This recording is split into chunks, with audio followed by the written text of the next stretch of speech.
We are following breaking news out of Greensboro. Police providing an update on the death of Laquan Little. Let's go ahead and listen in. We'll relay and then open it up for questions. We'll do some introductions. I do have an updated release of information regarding autopsy results, and then I will talk about really two general concerns that we have heard from the community, although we've heard of a number of concerns, but then we'll open it up for questions from anybody in the room.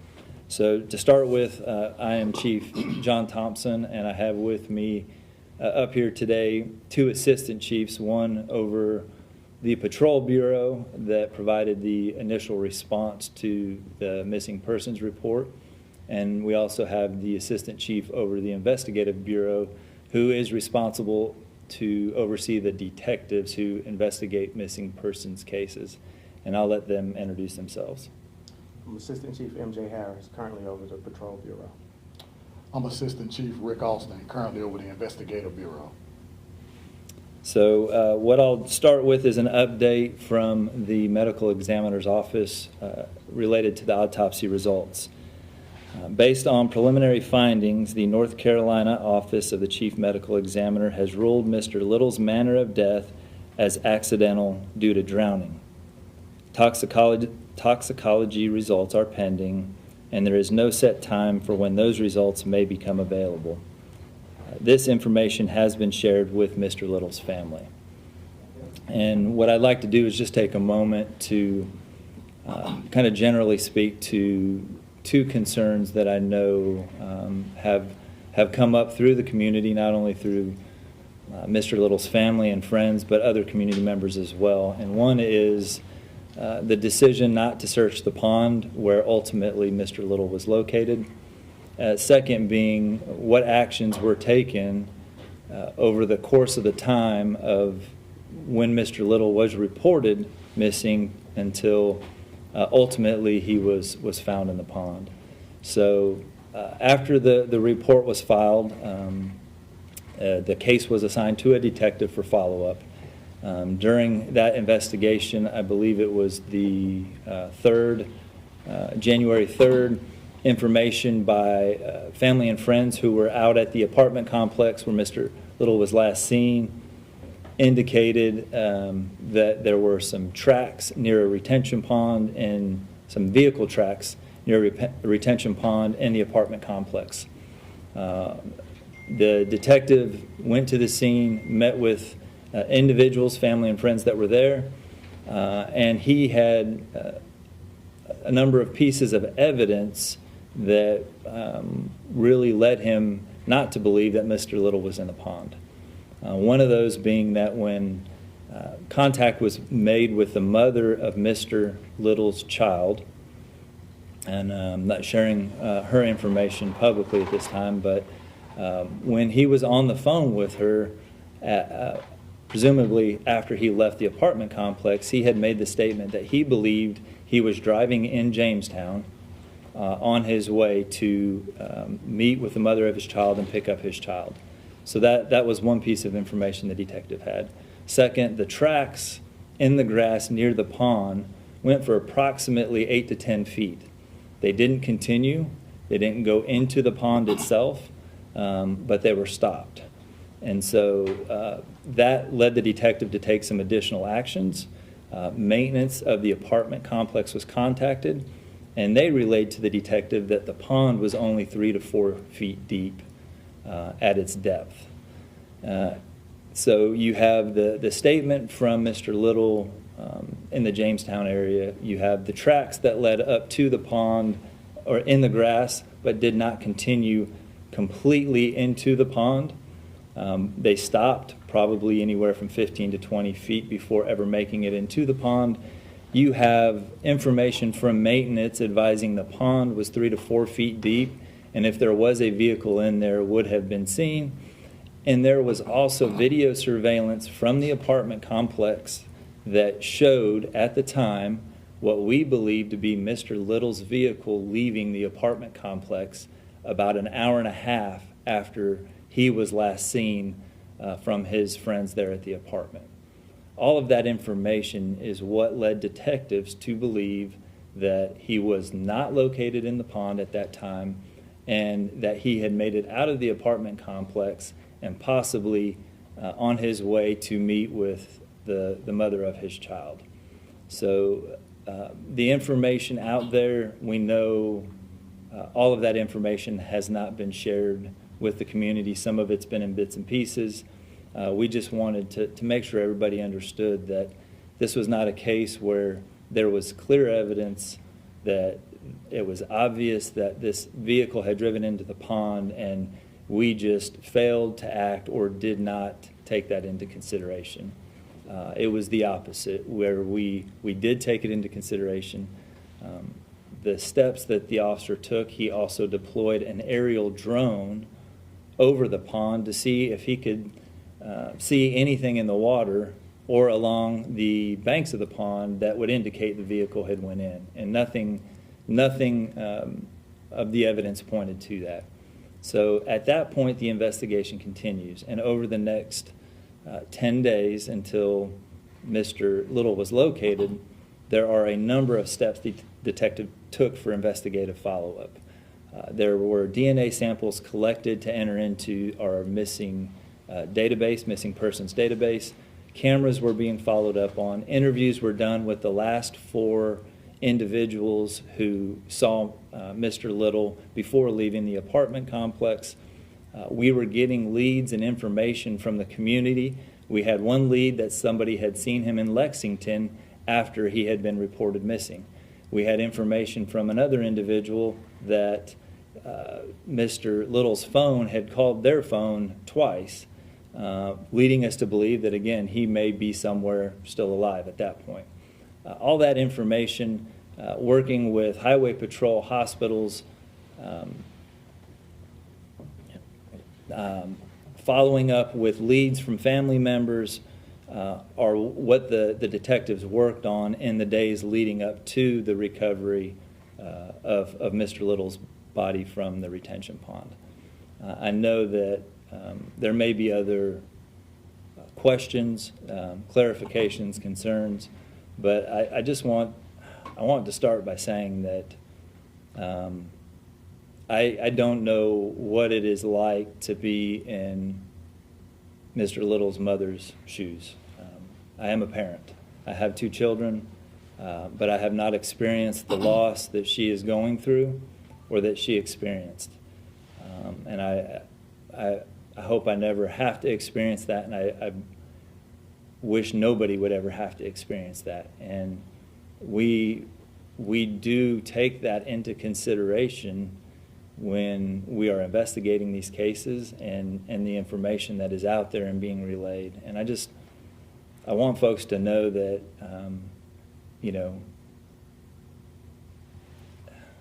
it breaks our heart anytime we lose somebody in our community when it doesn't have to happen. And a tragic accident that Mr. Little experienced and the pain his mom is going through, and we're very sorry for that.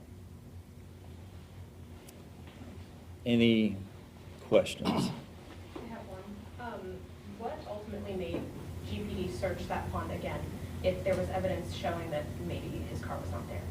So the family contacted a private company, nonprofit.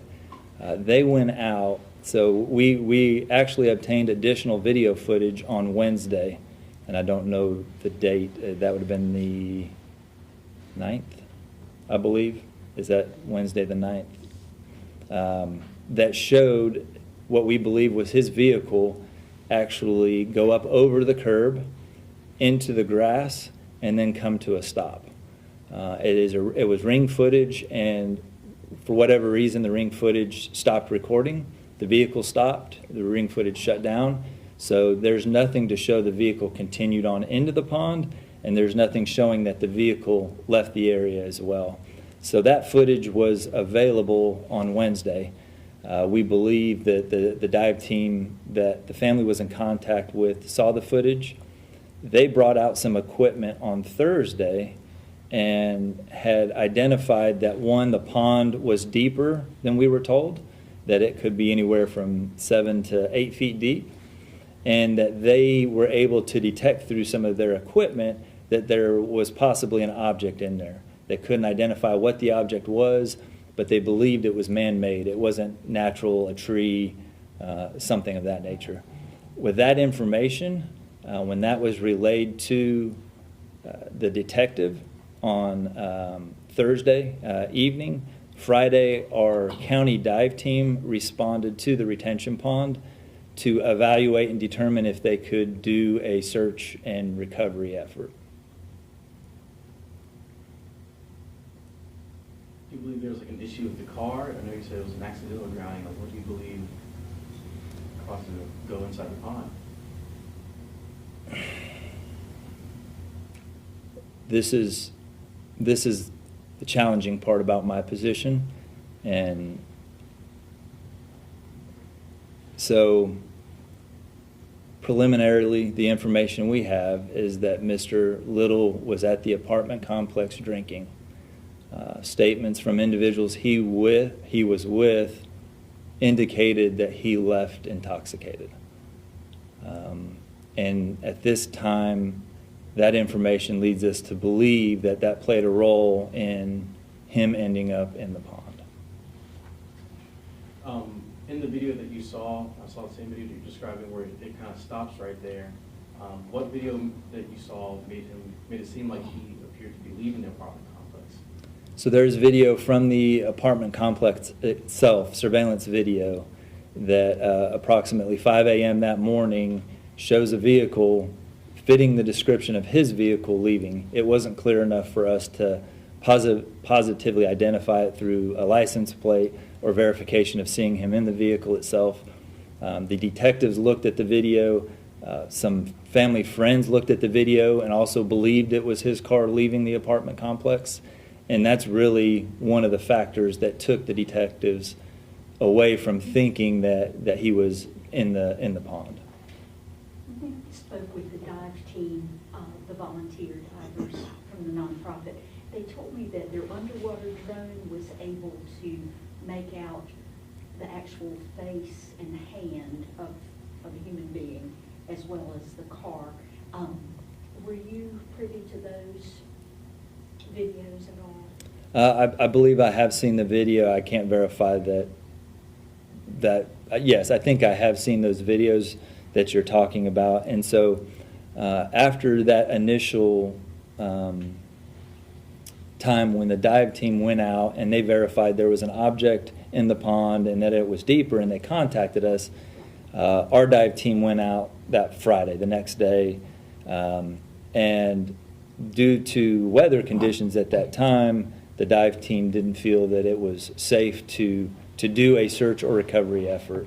That was the weekend before we had the first snow and frigid temperatures. So the dive team was scheduled to come back Monday. Sometime about 1 o'clock in the morning Saturday night, the dive team that the family had contacted went back onto the property, deployed the underwater drone, and then they were able to confirm that there was in fact a vehicle and a body in the pond. Then we were made aware of that information Monday morning. The dive team was already going to respond out there as scheduled from the previous Friday, so they responded out and then completed the recovery. Yeah. Is his estimated time of death known at this point? No, I mean, our assumption is that based off of the information we were provided and the video footage where we see the car go up over the curb and stop in the grass, our assumption is at some point around that time, something happened that allowed the vehicle to roll down and into the pond. I don't know that they can estimate a specific time of death, but looking at all the facts, we assume that that's when it would have occurred. Sir? How far out was it in the lake? Was the car in the lake? I would have to confirm that. It was, and I want to say it was somewhere between 30, 35 feet away from the bank. And another thing, while the detective was out there, they were able to get about a 20-foot metal pole and kind of probe around the edges to see if they could make contact, if it looked like that there was anything, and also try to verify that, yeah, in fact, the depth was only 3 to 4 feet. So that was a step that they had taken, along with the drone, along with evaluating, the full scope of the bank into the pond, trying to determine if anything could verify that there may have been a car in that pond.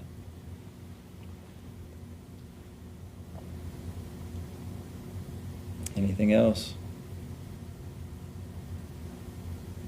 And now that there's an autopsy, I'm pretty sure, like you said, you've seen the messages from Mr. Little's family over the past few weeks. Now there's some sort of resolve. What's your message to them and the community? Yeah, I mean, again, I don't even want to sit up here and begin to say or make it seem like I can understand what the family and friends are going through with that loss. I do think that the detectives that responded followed our processes and procedures. The officers who took the initial report, entering Mr. Little into NCIC, which is the National Computer Database for Missing Persons, a BOLO for him and his vehicle, the follow-up by the detective, all the steps he took, driving the route from the apartment complex to the mother of his child to see if there was any crashes that occurred along those routes, looking for High Point Lake, looking to see if there's any indication that the car went into the lake. All of that follow-up, our detectives, they followed our policies, they followed our procedures.